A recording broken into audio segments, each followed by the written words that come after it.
Je lis du livre de Josué chapitre 5 au verset 9.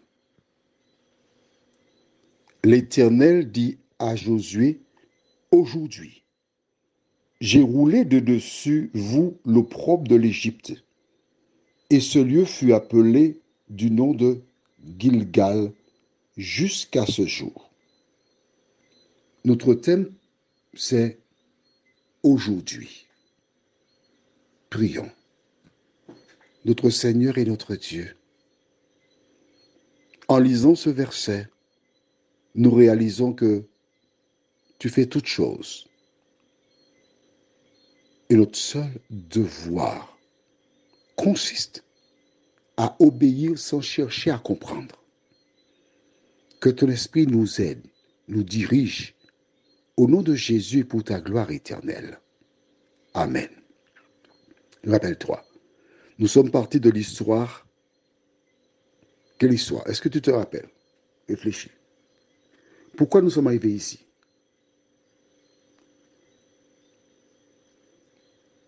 Tu m'as trouvé? D'accord. Nous sommes partis de l'histoire du doute. Le diable a mis le doute dans la tête d'Ève. Il a attaqué Jésus en commençant par si tu es le Fils de Dieu, doute. Une deuxième fois, si tu es le Fils de Dieu, doute. Il était donc indispensable pour nous de comprendre ce qu'est le doute. Nous avons été dans Jacques chapitre 1er, verset 5 et suivant, et nous avons vu que celui qui doute est inconstant.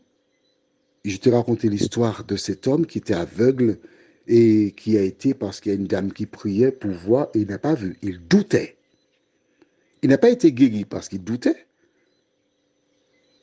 Il n'a pas été guéri parce qu'il a été vers quelqu'un qui ne pouvait rien faire pour lui. Il doutait de là où il était.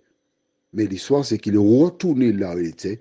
Il est mort aveugle, inhumé dans la paix du Seigneur.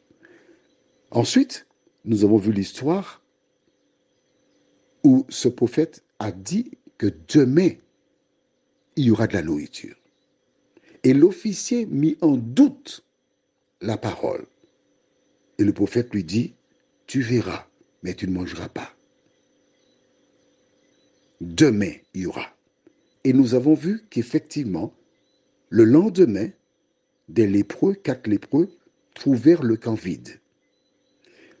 Nous sommes descendus ensuite vers Exode et nous avons compris que c'est l'Éternel qui avait combattu, chassant les Syriens et laissant leur camp vide et libre.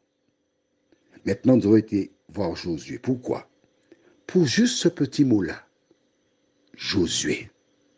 Aujourd'hui, le mot aujourd'hui, qui montre que Dieu fait ce qu'il veut, quand il veut, comme il veut. Il n'a pas d'explication à nous donner.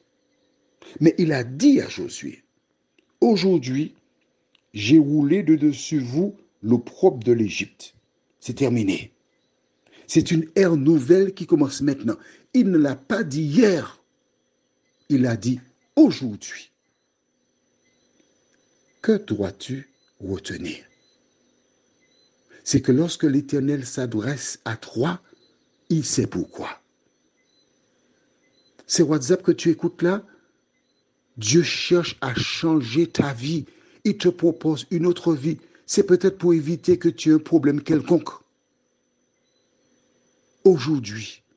Et c'est pourquoi qu'il dit aussi, aujourd'hui, si vous entendez ma voix, n'endurcissez pas vos cœurs. Dieu a un projet pour Israël. Nous verrons la suite, mais nous retournerons plus tard, ne t'en fais pas. Nous reviendrons plus tard. Nous verrons ce que le peuple doit faire pour recevoir la bénédiction de l'Éternel. Prions. Notre Seigneur et notre Dieu. À la mort de Moïse, Josué l'a remplacé, avec pour mission d'introduire le peuple dans la Canaan promise depuis des siècles. Après des luttes et des travaux, des souffrances, des guerres, des pertes humaines, ils y arrivent. Seigneur, une fois de plus, tu nous montres combien ta parole est véridique. Que nous ne devons pas mettre en doute cette parole, mais chercher à l'appliquer dans nos vies. Merci pour la parole. Merci de nous sceller dans cette parole, nous t'en prions. Au nom de Jésus et pour ta gloire éternelle. Amen. Je te souhaite une bonne journée et que l'Éternel continue de veiller sur toi.